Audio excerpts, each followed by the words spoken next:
Olá pessoal, sejam bem-vindos mais uma vez aqui à Arena Fintech.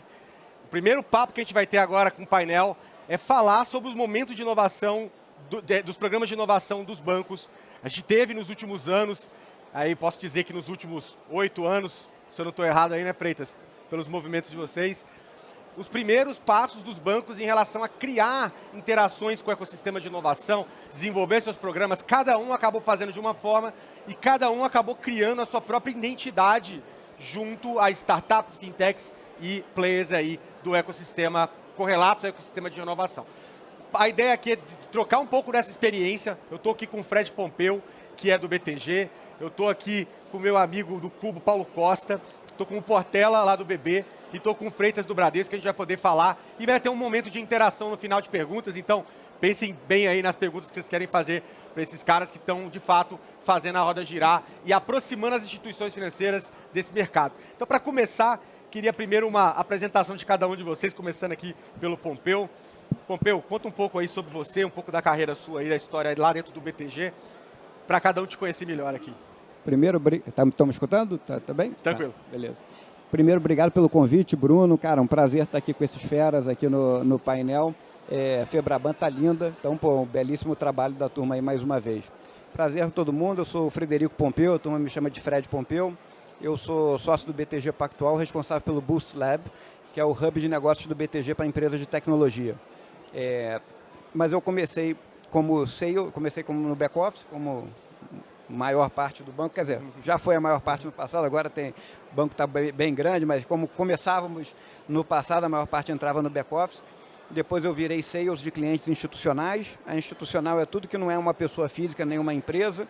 Então você cobria bancos, fundos, fundações, fundos de venture capital.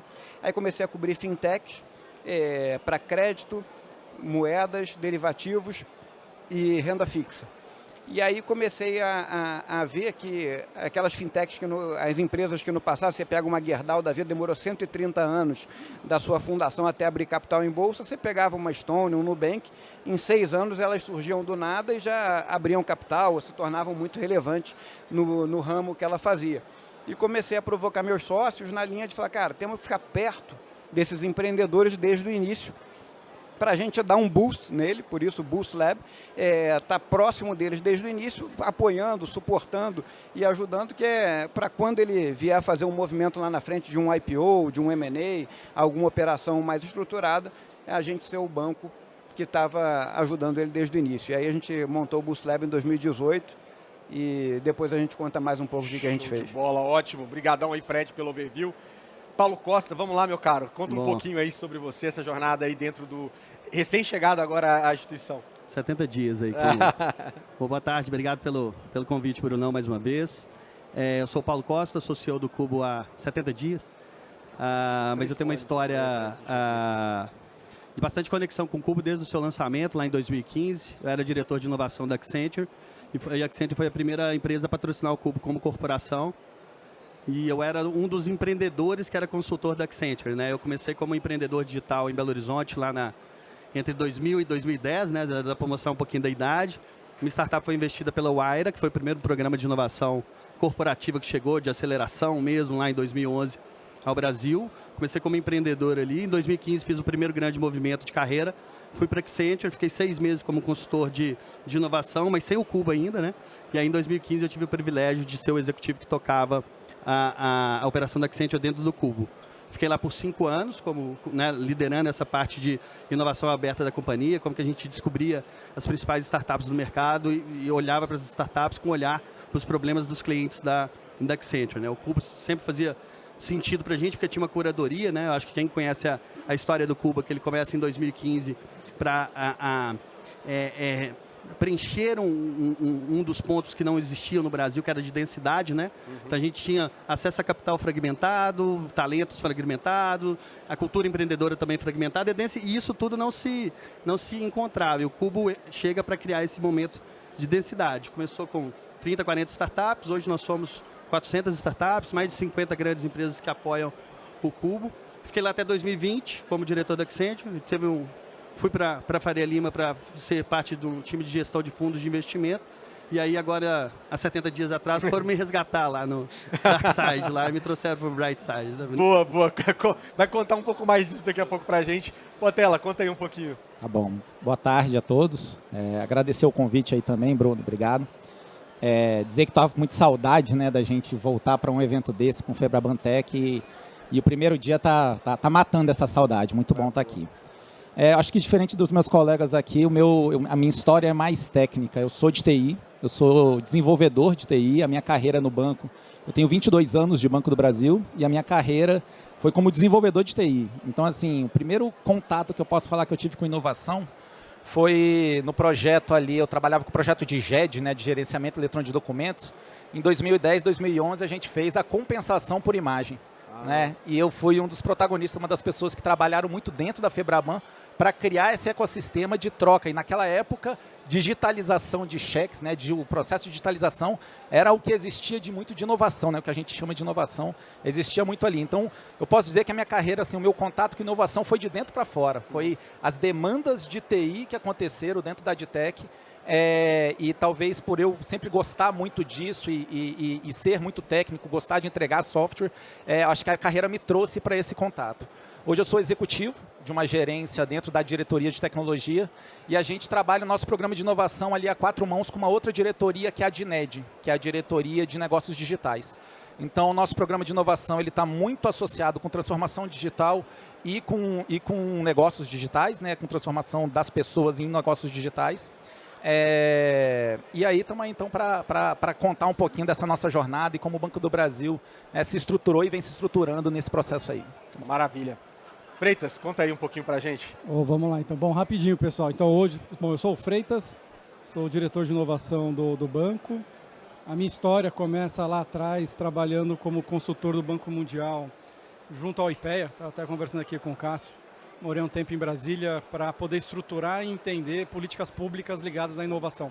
Então, como é que você induz a inovação, né, de país? Então, a gente estudou México, Argentina, Europa. Então, nosso papel era pensar política pública.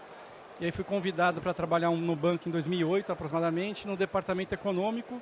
E aí totalmente ligado à tesouraria do banco. Então, fiquei durante 8 anos acordando super cedo, lendo o mercado e montando posição proprietária da tesouraria, né, para poder trazer retorno financeiro para a organização.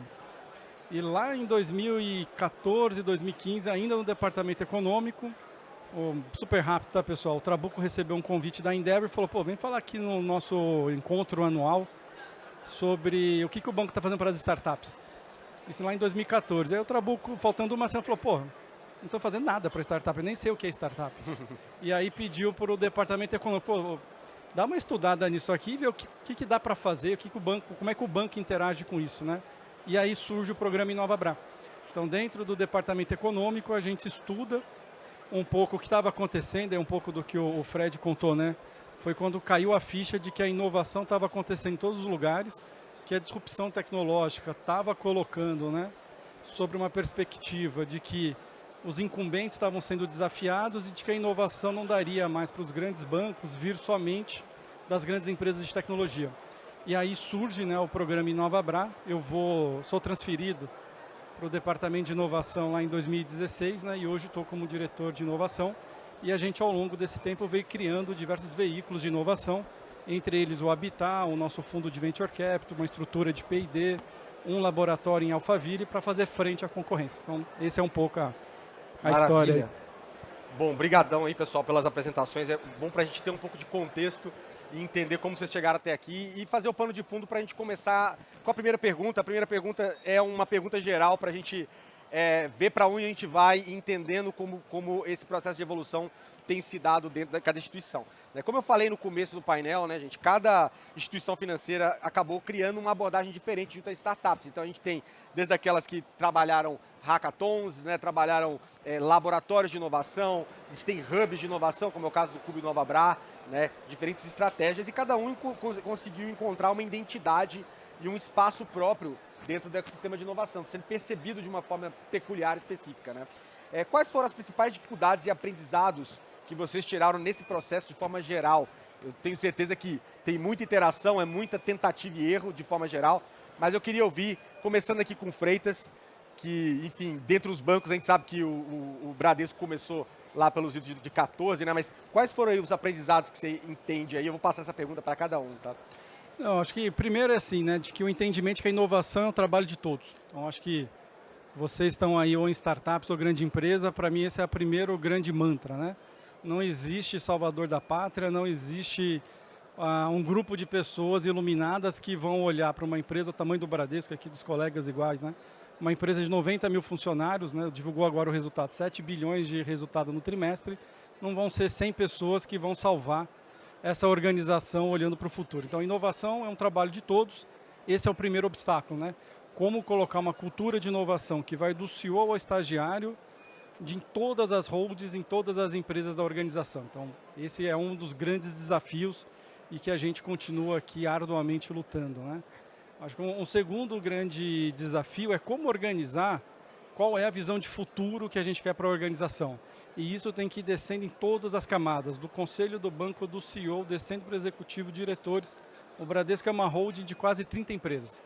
Então, como é que você define qual é o futuro, depois como é que você quebra esse futuro, né, em plano tático, e depois como é que você organiza quase 90 mil pessoas para entregar aquilo de forma organizada e colocando o cliente no centro. Então, o segundo grande desafio é quebrar a espinha dorsal de como você entrega valor para o cliente, né? Então, esse é um segundo fator fundamental. O terceiro grande desafio nessa jornada é como é que você estabelece quais são as suas agendas, né, de curto, médio e longo prazo, sabendo que a agenda de longo prazo hoje, né, mesmo agora com a reversão que a gente teve do mercado de capitais, o longo prazo hoje está sendo financiado hoje, né? Então, eu estava agora no almoço da Capgemini e recebi ali uma NFT com uma obra de arte. Esse é o futuro. A nova infraestrutura financeira vai ser toda baseada, se é daqui 5, 10, 15 anos, a gente não sabe, mas muito provavelmente em blockchain. Como construir esse futuro tendo que entregar Pix, Open Bank, tendo que entregar a centralidade do cliente. Então, organizar uma agenda de inovação por horizonte e conseguir colocar, né, todos esses veículos a favor, esse é um grande desafio. Aonde é que eu tenho que entrar com Venture Capital, aonde eu tenho que entrar com M&A, aonde eu tenho que ir buscar as universidades, aonde eu vou buscar as grandes empresas de tecnologia, aonde eu vou buscar as startups. Então, organizar esse quadro numa empresa do tamanho das nossas organizações e fazer isso articulado com a visão de futuro, esses são os grandes desafios que eu enxergo para qualquer programa de inovação. Então. Boa, boa. Eu queria ouvir um pouco de você. Como é que foi, Paulo? Quais foram esses aprendizados aí e as dificuldades aí, de forma geral, que vocês passaram nessa trajetória? Tá, acho que vou falar mais de aprendizados mesmo, né? Eu acho que a primeira grande lição para a gente como grande corporação que quer se envolver com startup é que os famosos são eles, né? A gente tem que ser founder friendly, entrepreneur friendly, e aí pode colocar um tanto de nome bonito para isso, mas a gente tem que ter uma empatia muito forte com a agenda do empreendedor. Eles têm recursos escassos de tempo, dinheiro e pessoas, bem diferente da gente. Colocar na perspectiva dele, né? Assim, sair um pouco do palco, descer para a mesa mesmo de negociação é difícil para a gente como grande empresa, e quando a gente vira essa chave e fala, puta, qual que é a agenda deles, a gente começa a se engajar melhor, né? Outro grande aprendizado foi de inovação no evento. A gente precisa de eventos para discutir, para ter os fóruns de discussão, mas acho que o Cubo permite que a inovação seja do dia a dia das empresas que estão lá. Tanto a estrutura física quanto a digital permite que, eu brinco, pau na máquina, né? Não é um grande evento de conexão, mas é conexão todo dia, e transmitir isso para a cultura das empresas é muito desafiante. Não é um pitch day que você vai fazer no ano que vai resolver a sua área de negócio, mas a sua busca contínua por resolver. O problema fica, né? O problema está ali. Você tem que ser recorrente na busca de soluções para aquele problema que às vezes nos acompanha há décadas. Então a gente tem que ser resiliente. Outra tem a ver com resiliência, né? Acho que qualquer grande corporação, quando começa um programa de inovação, seja hub, seja digital, seja acelerador, qualquer que seja, o primeiro gatilho é muito entusiasmo. Todo mundo fica entusiasmado, os escritórios são bonitos, os pitches das startups são legais, a galera, né, tem um papo interessante, vive em várias comunidades espalhadas pelo mundo, então o assunto gera muito entusiasmo.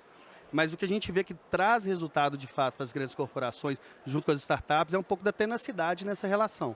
Então, passada a fase do entusiasmo, vai ter problema, vai ter uma série de desafios para a gente fazer o rollout desses projetos. naturalmente os executivos começam a voltar para o jeito que aprenderam a fazer. E aí não, vou fazer daquele jeito porque está dando trabalho ali. Sim. E o que difere, quem inova é quem vai ter essa tenacidade. E aí eu acho que tem vários aprendizados aqui. O último, talvez, eu brinco que é a metáfora da forminha de gelo, né?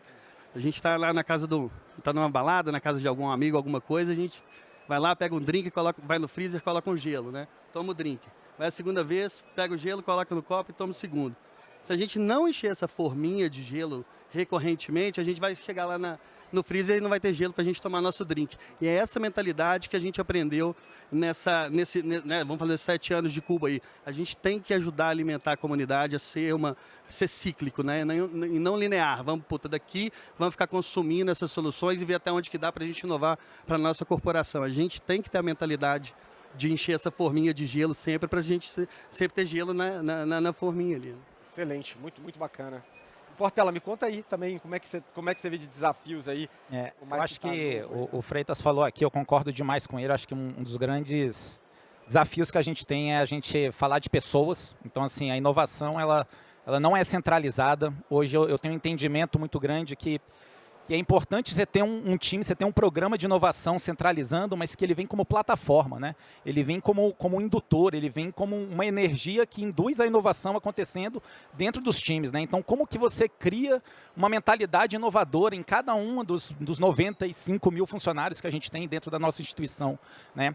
Mas, ao mesmo tempo, entender que a inovação não é só a ideia. Como que você consegue converter essas ideias ou essa mentalidade inovadora em negócio? Então, quer dizer, você precisa de ter uma plataforma, você precisa de ter um programa, você precisa de ter uma estratégia muito bem estruturada para que traga capacitação e segurança para que os times, que as pessoas, que os funcionários tenham a liberdade de ter as ideias e colocar para jogo essas ideias, mas ao mesmo tempo você tem que ter uma estrutura e um programa que consiga capitanear e filtrar bem essas ideias para fazer isso virar uma realidade e fazer essas priorizações. Do lado aqui de contato com startups e fintechs, né, eu acho que um grande desafio que a gente está passando hoje dentro do banco é a gente conseguir ter qual é o grau de ganha-ganha que a gente tem nesse contato com a startup. Uma vez que a gente aproxima demais esse contato com a startup, a velocidade do banco não é tanto a velocidade da startup. E os mecanismos de controle e risco que o banco tem pode vir a desacelerar uma startup. E, ao mesmo tempo, o tamanho do banco não é o tamanho da startup. Dependendo de como a gente fizer esse negócio, né, a coisa pode também não ir para um lado legal. Então, acho que trazendo assim pelo lado dos desafios, eu acho que esse é o ponto. Do lado do aprendizado, eu ia falar que assim, o aprendizado é contínuo e o aprendizado é método, né? Então, assim, desde os momentos que a gente estava lembrando aqui que o Paulo falou que teve lá no banco, participando, sendo banca de um hackathon que a gente fez. E desse hackathon, foi o primeiro hackathon que a gente fez e trouxe muito aprendizado em cima do que deu certo, do que deu errado e outros vieram. Então, assim, o aprendizado ele vem continuamente e dentro do Banco do Brasil, a inovação ela nasceu de dentro para fora, né? As diretorias de inovação que surgiram e os mecanismos de inovação que a gente trouxe, ele veio numa visão meio hack the culture, ou seja, os funcionários tinham essa necessidade, faziam essa indução, às vezes a gente não conseguia, mas aquilo trazia o aprendizado, institucionalizava de alguma forma e isso virava um programa mais estruturado. Então acho que é mais por aí mesmo. Boa.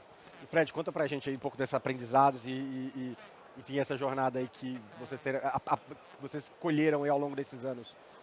Acho que os desafios são parecidos aí em todas as instituições, né? Acho que o que eu vejo o maior desafio de todos é como é que você engaja todo o seu time e como um deles comentou, confesso que eu não lembro qual, porque todos falaram coisas muito pertinentes, mas assim, não adianta o teu CEO virar e falar, cara, agora você vai inovar e é uma ordem. Assim, se as pessoas, se o time, se o banco inteiro não tiver acreditando naquilo, engajando naquilo, vai durar até a primeira página. Quando o CEO focar em outra coisa, ele dispersa também e não vai. Então, acho que o principal desafio é você mostrar a importância, aí seja num banco, numa empresa ou em qualquer segmento que você esteja, que se você não inovar, alguém vai inovar e vai tomar o teu lugar. Então, que seja você o primeiro a levantar a bandeirinha para mostrar o que está acontecendo e falar, cara, ó, precisamos dedicar atenção, esforço e recursos para cá, porque senão daqui a pouco pode afetar o nosso business, né? Então acho que esse é o primeiro ponto. E o aprendizado, acho que a organização às vezes tem organismos vivos contra a inovação, e aí acaba jogando muito às vezes com um jogo de ego e de poder, né? Então, sei lá, vou dar um exemplo bobo aqui, mas vamos supor que você, Bruno, seja o responsável pela área que checava se a assinatura do cliente batia com a assinatura que veio no cheque. E, de repente, uma das startups entra com uma assinatura digital. Só que imagina quantos caras tem no Banco do Brasil checando se a assinatura... Tem um chefe daquela área lá que o cara tem centenas ou talvez milhares de funcionários. De repente, você fala, cara, ó, tem assinatura digital, você não vai precisar mais ter 1000 funcionários, você vai precisar ter 3 e, pô, você vai sobrar mais tempo para fazer outra coisa. Você acha que ele vai gostar ou chacoalhar o ele dia a vai dia, falar, cara, esse negócio não funciona, não, pô, não podemos adotar e tal. Então, às vezes, existem esses organismos vivos e acho que cabe a nós aqui como embaixadores, mas mais do que os embaixadores, a instituição como todo está imbuída daquele espírito que para crescer, para acelerar, precisa inovar. Muito bom. Só fazer um comentário que você contou aí a minha vida 10 anos atrás, tá? Quando a gente plantou a Comp por Imagem, eu tive que ir nas 25 centros de centralização de cheque para falar, ó, isso aqui não vai existir mais porque a captura vai ser na agência e a troca vai ser por imagem. Imagina como bonequinhos de voodoo que não fizeram. É o desafio, é bom ponto. Agora passar para algumas perguntas mais diretas, específicas para cada um de vocês. Queria botar uma pergunta aqui para o Freitas. Freitas, o InovaBra, ele foi um programa de inovação pioneiro dentro das instituições financeiras, né? Que movimentou bastante o ecossistema local e se transformou como programa bastante ao longo do tempo, expandindo em escopo e diferentes linhas de atuação além disso, né? Quais foram os principais êxitos que vocês tiveram com o programa e qual a importância dele para o Bradesco hoje, tá? Não, vamos lá. Não, acho que assim, acho que o primeiro ponto, né, pessoal, assim, quando a gente olha para o InovaBra, nós somos uma peça de uma engrenagem maior chamada Bradesco, né? Então, hoje nós temos um processo de transformação digital acelerado. Hoje nós temos algo perto de 7 bilhões de investimento em tecnologia e desses 85% já estão todos eles, né, alinhados a uma estrutura de vilas, né, onde áreas de produto, áreas de tecnologia, segmento, back-office, todo mundo trabalha junto, alinhado ao que nós chamamos de domínios, né? Os domínios são quais são as necessidades dos nossos clientes. Então, eu tenho domínio investir, domínio emprestar e guardar, né? Eu tenho domínio transacionar. Então, todas as necessidades financeiras do cliente, nós nos organizamos por domínio e tem times, né, trabalhando orientados às quais são, né, os próximos épicos, histórias, né, que precisam ser entregues no próximo trimestre, na próxima release, né? E aí, definidos esses épicos, nós temos épicos que são épicos que não tenha nenhuma dúvida, tem que ser implantado, e tem épicos que nós temos muita incerteza. Se aquilo faz sentido, não faz sentido, né? E aí que entra a estrutura do InovaBra para colocar veículos a favor dessas estruturas. Então, hoje nós temos mais de 30 vilas, né, orientadas a esses domínios, então são mais de 4.000 pessoas trabalhando em cima dessas estruturas, né? Então, o InovaBra é uma parte, né, uma pequena parte dessa imensidão para entregar valor para os nossos clientes. E aí, dentro do InovaBra, o que nós fazemos é entender qual é aquela necessidade, qual é aquela complexidade que está sendo colocada e qual o melhor veículo. Pode ser que seja uma startup, pode ser que seja uma grande empresa de tecnologia, pode ser que seja uma universidade. Então, eu vou tentar trazer vários desses elementos aqui para a gente ir pensando junto, tá, pessoal? Então, quando a gente lançou a BIA lá em 2018, a gente fez uma parceria muito grande com a IBM e a gente usou a tecnologia do Watson para poder ser o primeiro, né, banco para usar de forma massificada a inteligência artificial.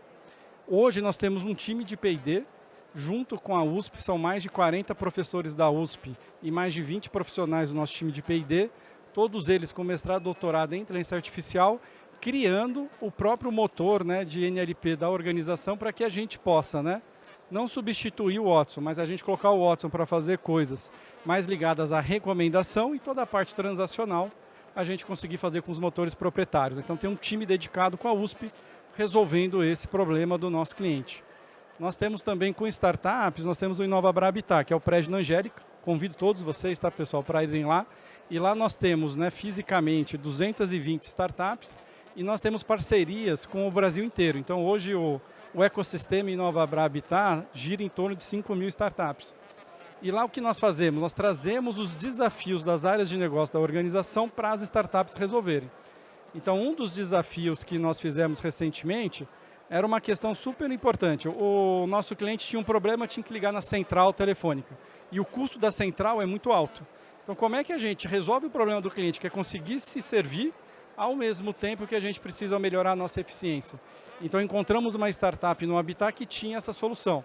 Então, toda vez que o cliente liga, ele é direcionado para uma tela digital e ele se resolve lá. 60% do que ligava se resolvia no digital e a gente conseguiu, então, desonerar a nossa central para poder fazer atendimentos mais qualificados. E essa solução foi via uma startup e em 3 meses nós resolvemos um problema que vinha de alguns anos, né? Tem estruturas nossas que a gente agora recentemente, né, usou o nosso Venture Capital. Então nós tínhamos aqui o Open Bank, sabíamos que um dos desafios era quem ia conseguir agregar mais rápido as contas e colocamos lá um desafio de que qual era a empresa que nós deveríamos, né, fazer uma aquisição estratégica para entregar valor para o cliente rapidamente, né? Então o Bradesco fez uma aquisição através do nosso fundo de Venture Capital, né, que é o InovaBra Ventures, que é a Smart Brain, e a Smart Brain passou a ser então, né, a solução hoje que quando você entra no Bradesco consegue agregar todos os seus investimentos que estão custodiados no Bradesco ou em outra instituição. Então essa geração de valor para o cliente foi através, né, de um fundo, né, feito uma aquisição, depois uma integração para a gente conseguir fazer essa solução. E aí mais recentemente agora nós temos um time que fica alocado em Nova York e aí nós precisávamos também, por causa do Open Bank, a iniciação de pagamento. Então como é que nós conseguimos gerar uma jornada para o nosso cliente que através de um e-commerce ele consegue fazer o pagamento direto do e-commerce sem ter que se desviar para o Pix dentro da nossa conta corrente. Então nós encontramos uma solução no Reino Unido que fazia esse processo para o NestWest, então nós trouxemos, né, a solução e junto com o time do laboratório que fica em Alphaville, nós fizemos a integração e deve estar entrando no ar em poucos meses essa solução. Então são todos caminhos, né, que o InovaBra gera de valor para essa estrutura maior das vilas. Então, hoje eu diria que assim, o InovaBra hoje é uma peça de uma engrenagem maior, né, de uma transformação que a organização vem, e a organização vem aumentando a velocidade para fazer frente à competição, tanto das fintechs, né, como das grandes big techs, como de outras, né, empresas de varejo que hoje operam no nosso setor, né. Então, acho que o nosso entendimento é não vamos vencer sozinhos, precisamos ter parceiros, e esses parceiros não são somente as grandes empresas de tecnologia, e várias delas são parceiras do Bradesco, né? Mas também as fintechs, também as startups, né? As universidades. Então, ou nós trabalhamos, né, como um ecossistema a favor, né, dos nossos clientes, ou a gente não vai conseguir competir frente a tantas inovações nichadas, né, que estão aparecendo. Então, essa hoje é a importância do InovaBra, tá? Incrível. Não, legal. E legal como cada instituição acaba desenvolvendo de fato a sua dinâmica, né, criando ali uma estrutura que faça bastante sentido. Não tem fórmula de bolo, não tem receita de bolo aqui, de fato. E Paulo, queria passar uma para você, já que o Cubo foi pioneiro também em hub de inovação, vocês criaram, né, o espaço lá em 2015, como você falou.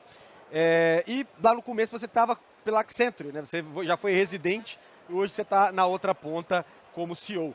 Como é que se deu a transformação do Cubo ao longo desses anos e como foi passar pela pandemia, né, no qual um espaço grande como aquele teve que ficar fechado para se reinventar? Porque assim, a ideia era criar adensamento, era ter espaço, mas de repente, né, o desafio de todo mundo foi passar pela pandemia nas organizações, mas do ponto de contato de vocês, isso também ficou ali. Queria entender como que se deu esse processo. Legal. Boa pergunta. Bom, vamos pegar da história do Cubo, né? Nasce em 2015, fundado pelo Itaú e pela Redpoint, para interagir ali Itaú, Redpoint, algumas empresas parceiras e algumas poucas startups. Quem ia para o Cubo eram os founders dessas startups, né? Os CEO, CTO e tal, quem ia para fazer negócio, porque a gente tinha uma escassez de espaço. Mais que o prédio já era revolucionário da época, né? Assim, de 5, 6 andares, a gente se conheceu lá, inclusive, né? Exatamente. Mas tinha escassez de espaço pelo número de startups. Então 2015, 16, 17, a coisa vai dando certo, as startups vão crescendo, vão né, esticando seus braços, vão precisando de mais espaço, mas não queriam sair do Cubo, porque ali era uma forma delas se conectarem com o mercado. Não só com o Itaú, mas com a maioria das grandes empresas que gostariam de se envolver naquele momento com startups. vão crescendo, puta, preciso sair, o Itaú fala, não, peraí, vamos crescer junto com as startups. Então a gente sai do carinhosamente chamado de cubinho, né, que era o prédio primeiro, e vai para um prédio de 13 andares, mais de 20 mil metros quadrados dedicado às startups com 60, 70 pessoas começam a ser residentes do Cubo. Um baita sucesso global mesmo, de hub, de conexão entre essas partes, né, investidores, grandes empresas e startups. Um baita sucesso de real estate, né, porque o prédio tinha...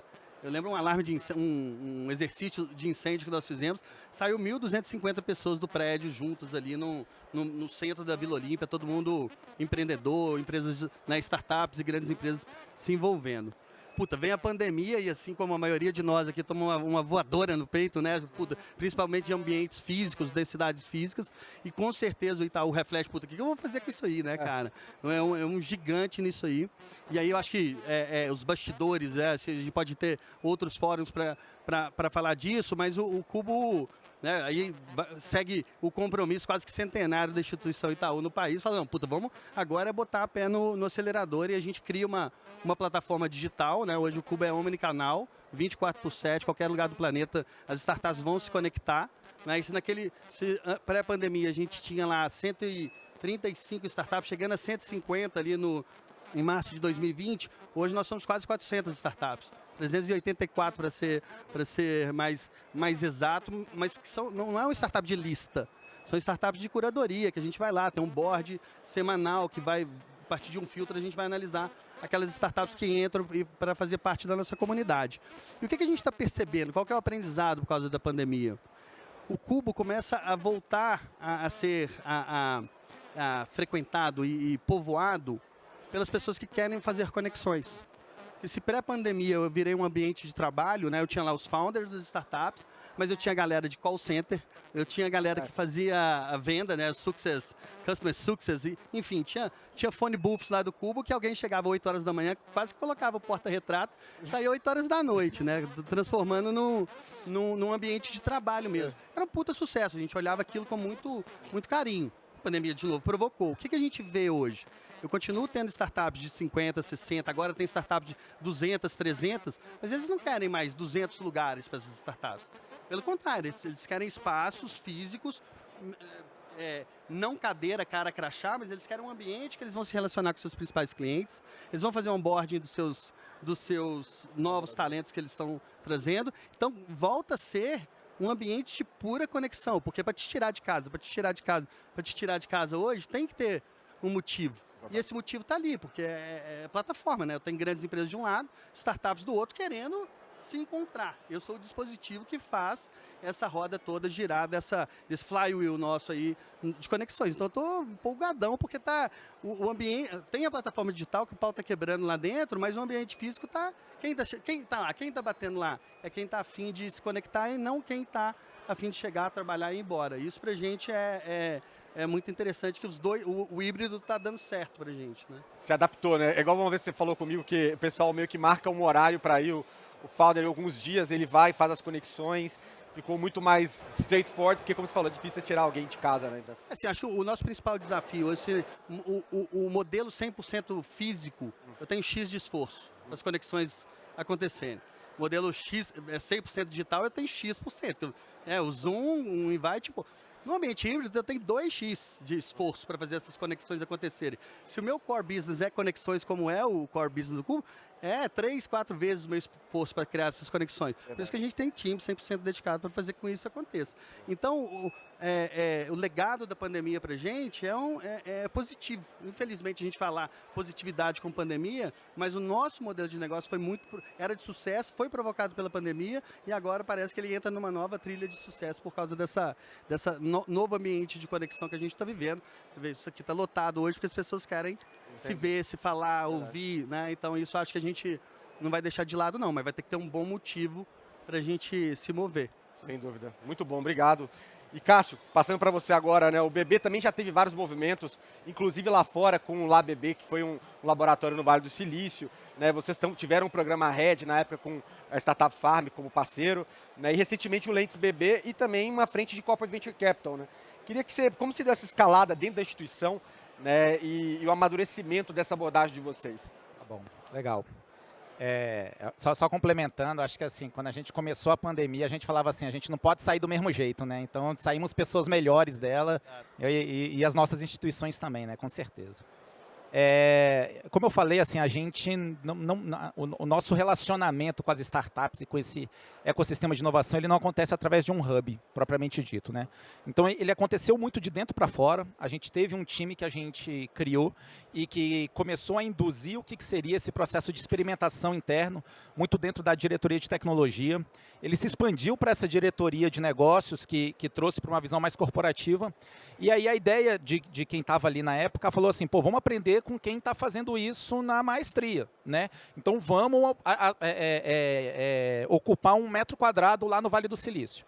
E daí veio então esse primeiro, que foi o LabBB, que a gente literalmente participou desse ecossistema de inovação lá no Vale do Silício. Então a gente fazia um processo de inovação aberta, as ideias que eram ali avaliadas e as pessoas que tinham o perfil adequado passavam por um filtro ali de avaliação e passavam 3 meses trabalhando lá dentro do Vale do Silício. Só que existia um pouco uma desconexão com a estratégia. Eu acho que esse foi um pouco o aprendizado que a gente teve nesse momento. A gente trouxe muita inovação, essas pessoas elas trouxeram muito esse conhecimento tecnológico e de atitude, né? Então eu não tenho dúvida que o banco cresceu demais com essa experimentação do Labs lá no Vale do Silício. Grande parte da nossa arquitetura, do nosso app, que é uma das nossas fortalezas, foi estruturada com conhecimentos que a gente teve participando lá no Vale do Silício. Porém, a gente viu que existia uma desconexão, talvez um pouco com a estratégia, ou seja, a gente estava com ideias que não tinham muito conexão. O Ahead, então, junto com a Startup Farm, foi o primeiro momento que a gente teve um contato com as startups e a gente começou a fazer inovação abertas e desafios dentro desse ecossistema de startups e também trouxe o aprendizado. E o Lentes, eu acho que ele vem para unificar isso. Então, o Lentes agora, o que ele faz? Ele traz o aprendizado aqui de mentalidade inovadora, ou seja, são pelas pessoas, temos que ter um programa de inovação que capacite e permita que essa inovação aconteça dentro dos times e através das pessoas. E isso tem que estar conectado com a nossa estratégia. E o Lentes, ele traz muito isso. Então, o Lentes, ele olha para a nossa estratégia corporativa. A partir da nossa estratégia corporativa, a gente olha os mecanismos que o Lentes traz, né, as estruturas que o Lentes traz para essa inovação acontecer dentro dos times e através das pessoas. Então, o Lentes hoje, por exemplo, a gente fez recentemente um programa de experimentação com blockchain. Então, a gente foi no mercado, a gente convidou uma startup, a GoLedger, que trouxe para dentro do banco. A gente fez um processo de inovação aberta dentro das linhas de conhecimento que a gente queria ali, junto com o blockchain, das linhas de negócio. Ideias foram criadas, foram trabalhadas dentro da GoLedger, estão agora em processo de refinamento e tem um grande potencial da gente evoluir essa relação com a GoLedger através dessas ideias que a gente fez. Inteligência artificial é um outro ponto estratégico que a gente colocou ali de relacionamento com Lentes. Então, a gente, através dessa indução, a gente tem hoje uma parceria com o Instituto Mila, já firmado, em que a gente vai rodar pesquisas, né, institutos de pesquisa, o Instituto de Pesquisa, um dos melhores do mundo, que trabalha muito com inteligência artificial, focado em Deep Learning, e a ideia é a gente trazer times da tecnologia. A frente que a gente vai atuar principalmente nesse primeiro ciclo é de cyber. Então, a ideia é trabalhar ali Deep Learning com inteligência artificial, voltados para análise de riscos, né? E é algo que já está em execução, já está rodando, e é onde a gente quer começar a se relacionar ali também com institutos de pesquisa. A mesma coisa está acontecendo agora com a inclusão de hubs de inovação. O agro, né? O agro é um momento forte aqui do banco e é um ponto, uma estrutura forte que o banco tem. Então, a gente está participando de hubs de inovação, Agnest junto com a Embrapa, Agtep Piracicaba, um hub de inovação, e o banco está indo ali e querendo participar e querendo fomentar esse ecossistema. E através das VC, das Venture Capture, a gente tem 200 milhões dentro desse programa de Venture Capture. A gente tem um processo também bem estruturado, a gente está por volta de umas 50 startups já dentro do nosso portfólio. E aqui a ideia é muito smart money, né? Então, quer dizer, não é só o investimento. A startup, ela tem que ter uma conexão com o banco, né? Ela tem que ser... trazendo numa linha geral, o que a gente entende? A gente entende que, assim, acho que você colocou muito na sua palestra, né, na sua apresentação, que o mundo mudou, o cliente mudou, o banco ele não pode atuar mais com a velocidade e com a pretensão, talvez possa falar, que ele atuava anteriormente. Então, você trabalhar com essas startups permite que você pense em novos modelos de negócio. Pense que você acelere novos modelos de negócio. Então, o banco, talvez, há 10 anos atrás, era impensado que a gente pudesse ter uma loja BB dentro do Banco do Brasil. E hoje já faz parte da nossa receita. A loja BB que roda dentro do Banco do Brasil, através do Banco do Brasil, o nosso cliente faz aquisição de produtos lá numa Amazon, em algum lugar, e ele recebe um cashback, o banco recebe uma parte dessa transação e hoje faz parte da receita do Banco do Brasil isso. Né? Então, esse ecossistema com a Venture Capture, né, essa visão com a Venture Capture, ele traz muito isso, a gente trazer startups que tenha uma conexão forte com a gente, não apenas no investimento, mas numa parceria que traga esse ganha-ganha, que o banco traga a fortaleza, a marca que é o Banco do Brasil, e acelere e estruture o que é essa startup, e a startup que traga a experimentação, o data-driven, um foco de um mercado que às vezes a gente ainda não tem certeza se a gente quer atuar, e evoluindo isso a cada dia. Vou trazer também um ponto que no banco é muito forte, que é a lei do bem. Né? Então, assim, a lei do bem hoje, a gente como banco, a gente trabalha muito fortemente nela para ser como uma métrica do quanto que a inovação está acontecendo dentro da organização. Né? Então, a gente tem um trabalho forte de apurar as frentes de inovação, como eu falei, a nossa inovação hoje, o responsável pela inovação, ele tem como foco criar uma plataforma, então essa inovação acontece de forma descentralizada, e o principal desafio é conseguir capturar, conseguir pescar que aquela frente, que aquele squad está trabalhando numa ideia inovadora e que aquilo pode resultar numa disrupção ou num produto que surgiu a partir desse mecanismo. E através dessa lei do bem, a gente vincula a um programa de propriedade intelectual, em que a gente quer descobrir e passa a ser uma outra métrica do banco a aquisição e a declaração de propriedade intelectual de alguns produtos. Então, só esse ano o banco já conseguiu fazer duas patentes, vamos dizer assim, de propriedade intelectual que surgiram através desses programas de inovação. Então, assim, são mecanismos, são portfólios, vamos dizer, que a gente tem, junto, por exemplo, eu que sou de tecnologia, né? A gente trabalha lá com radar de tendências tecnológicas. Anualmente, a gente puxa todos os relatórios que saem das empresas. A gente faz um trabalho muito forte de avaliar isso para o Banco do Brasil, dentro da nossa estratégia, dentro do ecossistema de tendências tecnológicas do Banco do Brasil, e trabalhar experimentações para os times. Né? Então, a gente pinça algumas dessas tecnologias que foram colocadas ali, e a gente pinça, se você for no nosso stand, vocês vão ver que a gente tem um foco muito grande esse ano de realidade aumentada e realidade estendida, né? De metaverso, de interação com o cliente. Então, essas foram as tecnologias que foram escolhidas a partir de um radar que foi produzido ali dentro, né? E o Lentes, ele congrega tudo isso, o Lentes, ele traz tudo isso dentro de um mesmo ecossistema. Muito legal, Portela. Obrigado aí pelo overview aí do que o BB tem feito nessa frente. E passando para o Fred, o Boost Lab se tornou um programa muito premiado também internacionalmente e tem sido um dos pontos de contato principais da instituição junto com o ecossistema de inovação, no meu entendimento. Além do programa em si, é possível ver um claro aprofundamento da atuação do BTG junto às startups, visto que vocês também realizam investimentos e passaram a atuar na frente de Venture Debt recentemente. Né? Quais foram os principais êxitos e cases que vocês tiveram por lá, nessas diferentes atuações, e como a iniciativa hoje do Boost ela é percebida internamente pela instituição e outras áreas de negócio do banco? Esse case do Venture Debt acho que é um exemplo bem legal de explorar, porque começou quando os fundadores do Zoom, não o Zoom, a solução de intercomunicação, mas o Zoom buscador de preço, os fundadores estavam vendo que o Buscapé estava vendo e eles queriam saber se era o BTG que estava com o mandato de venda do Buscapé. E aí eu cheguei com o nosso Investment Banking e eu falei para eles, não é a gente que está com o mandato, mas como é que você vai comprar o Buscapé? Ele falou, cara, o único jeito que empreendedor tem para levantar dinheiro no Brasil, ou eu boto meu dinheiro, ou eu levanto o dinheiro via equity com algum outro fundo. Aí eu falei, cara, você não quer dívida, tomar um Venture Debt? Ele falou, pô, mas vocês fazem Venture Debt? Eu falei, cara, direto. Eu falei, mas nunca tinha feito, naturalmente. Mas falando aqui é todo dia. E aí a gente financiou um deal de 50 milhões de reais na época, foi um deal bem estruturado, que tinha um componente de renda fixa, mais um equity kicker conversível no próximo round. E foi bem interessante que ao longo de 1 ano e pouco depois, eles me procuraram e falaram, cara, tem alguns bancos falando de IPO aqui, e a gente teve a felicidade de coordenar o IPO do então Grupo Mosaico, né? E a gente tentou ir a mercado no final de 2020 e a operação não foi bem sucedida. Tá? Início de 2021, o que a gente fez? A gente estruturou uma parceria estratégica com eles, na qual o BTG ia ter exclusividade para oferta de crédito e seguros para todos os clientes da plataforma deles, que são mais ou menos 20 milhões de monthly active users, e eles iam fazer o que o nosso colega aqui criou ali, o BB Shop, a gente ia fazer o BTG Shop, eles iam ter a exclusividade para fazer o BTG Shop dentro do nosso app.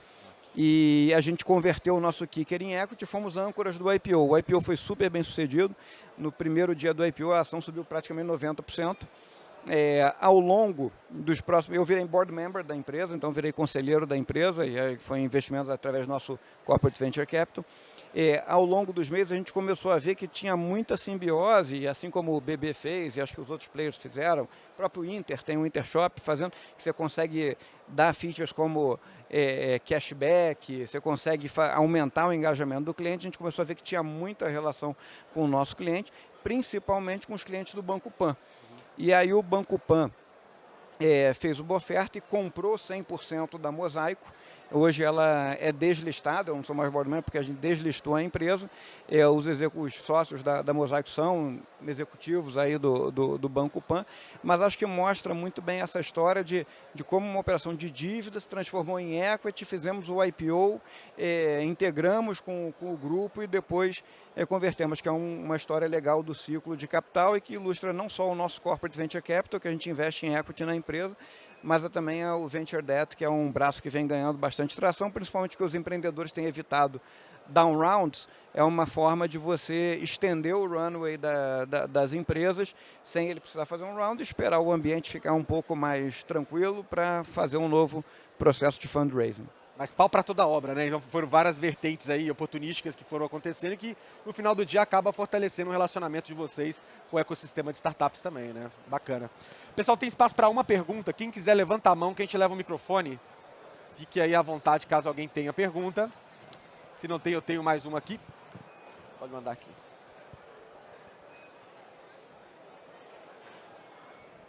Aí você pode falar para quem você quer direcionar e qual que seria. Tá bom. Olá, tudo bem?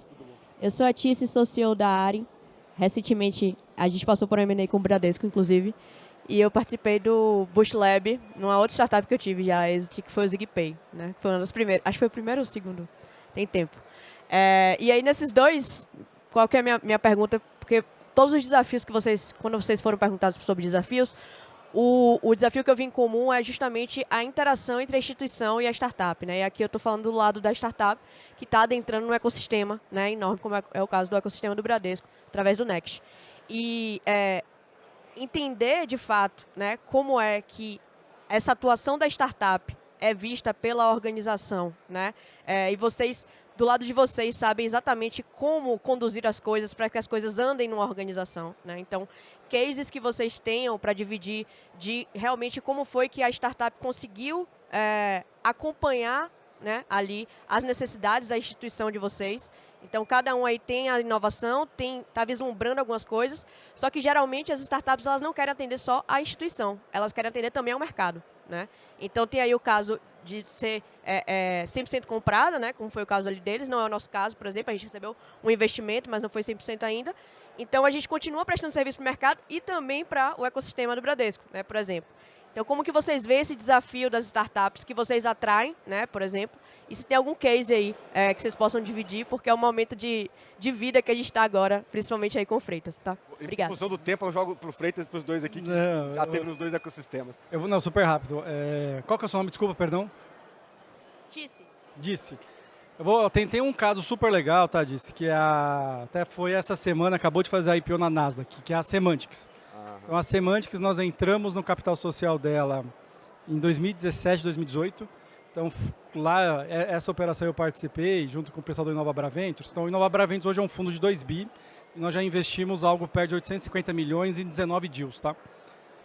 Um desses deals foi a Semantics. A Semantics, nós escolhemos a época em 2017, 2018, quando a gente lançou o Next, porque nós tínhamos um desafio de como eu ponho inteligência nos motores do Next de recomendação.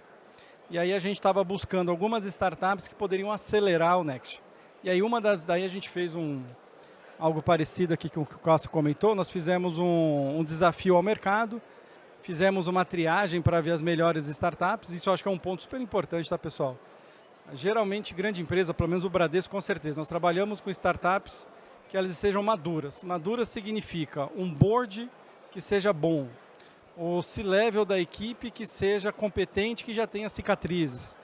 Se tiver um produto, obviamente, em mercado, em tração excepcional, se não tiver, a equipe tem que ser 10 vezes melhor, né? Dificilmente uma empresa grande vai trabalhar com uma startup que ela não tem ou uma estrutura muito forte ou um produto muito bem testado, né? Então, esse é um dos aprendizados nossos, que a gente ficou no meio do caminho com várias empresas que tinham uma ideia fabulosa, mas a execução daquela ideia no meio do caminho não foi tão boa, né? E aí a Semantics, agora, na semana passada, fez um IPO na Nasdaq. Porque eu lembro que na época, quando a gente entrou no capital social, o Itaú representava 40% da receita deles. E aí todo mundo olhou e falou, pô, mas quando a gente entrar, o Itaú vai cancelar, né? Foi o contrário, então falou assim, cara, já que você entrou, agora eu vou investir mais ainda, porque agora eu tenho certeza que essa empresa vai fazer frente aos desafios que eu tenho, né? E aí, então, a Semantics veio com todo o brilhantismo lá do Léo, que é o CEO, e agora conseguiu fazer um IPO de $1 bilhão lá na Nasdaq, pô, sensacional. Então, essa é uma história de sucesso, campeoníssima, e dependeu do CEO. Cara, o Léo foi lá e falou assim, Bradesco, legal, vou atender você, mas não vou deixar de atender o mercado. Porque eu acho que assim, ou é um M&A, e aí você passa a ser integrante da organização, e aí a cabeça para baixo executa, ou é um investimento, né, onde o melhor para os dois lados é que a empresa cresça o máximo possível e tenha o máximo de clientes. Então esse foi um aprendizado e foi sensacional. Mas tem também cases onde a empresa, por exemplo, nós compramos a Ágora, lá na época, né, era a corretora, né, mais avançada que tinha no momento, e nós não soubemos lidar com isso. E aí tivemos que relançar a Ágora lá em 2018, né? E hoje está um baita sucesso. Mas aqui nesse caso não foi bem sucedido, porque ali a gente acabou engolindo a empresa e tirou todo o brilhantismo e o empreendedorismo da empresa. Então, acho que a dica que eu te dou é, saiba trabalhar com os ativos que o Bradesco tem, né? O Bradesco tem marca, o Bradesco tem cliente, o Bradesco é um baita comprador de tecnologia, né? Então nós temos alavancas. Mas também nós sabemos, né, matar startup quando você entra no processo nosso de compras, no processo de compliance, no processo de segurança corporativa, no processo de risco, né? Então, essa habilidade é do CEO. E abra todas as portas que você puder abrir e use o Bradesco para abrir essas portas. Muito bom. Fred, tem algum case? Tem diversos, só para ser rápido, a gente foi lançar o nosso banco digital de varejo, né? E para ser um banco, você tem que ser capaz de pagar conta de luz, gás, telefone, não só aqui em São Paulo, mas em qualquer lugar do país. E são centenas de provedores de serviços, né? Uma das startups que participou do Boost Lab chama Cellcoin, e ela, dentre vários outros features e tal, ela tem APIs linkados para pagamento de contas de utilities em todo o Brasil, são centenas de conexões. A gente usou, então hoje quando você paga uma conta lá através do nosso app, que é o BTG Pactual, você está usando na verdade um API da Cellcoin para pagar.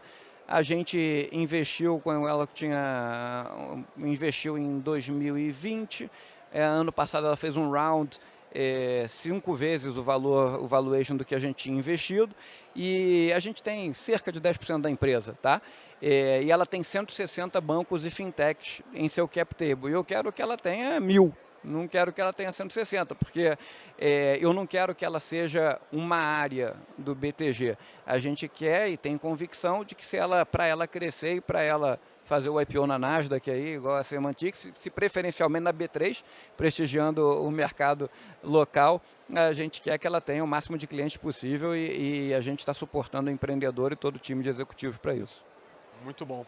Bom, pessoal, a gente chegou bem no finalzinho e agora, para poder arrematar, eu gosto sempre de pedir uma frase, um pensamento, algo que vocês possam botar de semente aqui para o pessoal refletir aí para os próximos dias de evento, enfim, que meio que dê a síntese do que vocês têm a respeito desse assunto, começando por aqui com o Fred e passando para os demais. Essa você me pegou, não estava... É bom que dá tempo dos outros pensarem. Me derrubou. Não, mas eu gostei muito vou refrasear aí a frase dos meus colegas. Eu acho que inovação não é um evento e não é uma pessoa. Não é você fazer esse painel aqui e falar... o Fred é o responsável pela inovação do BTG. Não é isso. Acho que inovação para mim, acho que é um sentimento. A corporação como um todo tem que estar engajada e comprada naquela tese e vivendo aquilo. Naturalmente você vai ter o embaixador, mas assim como eu espero que o Brasil ganhe a Copa do Mundo, não vai ser só o Neymar que vai fazer o gol. Tem todo o time por trás suportando até acontecer aquele gol. Muito bom. Eu acho que vou reforçar essa mensagem de que a inovação tem uma magia em volta, né, dos assuntos assim, mas o que difere é resiliência, paciência. Acho que a inovação cabe na mesma frase volume, paciência e velocidade, né? Então, assim, acho que tanto a startup quanto a grande empresa tem que ter uma visão dessa... A startup tem que ter paciência com a gente, como grande empresa. A grande empresa tem que entender a velocidade da startup também. Então, essa visão de resiliência, tenacidade é mais importante do que entusiasmo. Né? Do meu lado, eu não vou esquecer da metáfora da forminha de gelo, tá? Isso me impactou. Foi um negócio muito, muito bacana. Cássio. Eu acho que assim, eu gosto sempre de estruturar as coisas. E hoje eu vejo inovação com dois pilares muito fortes.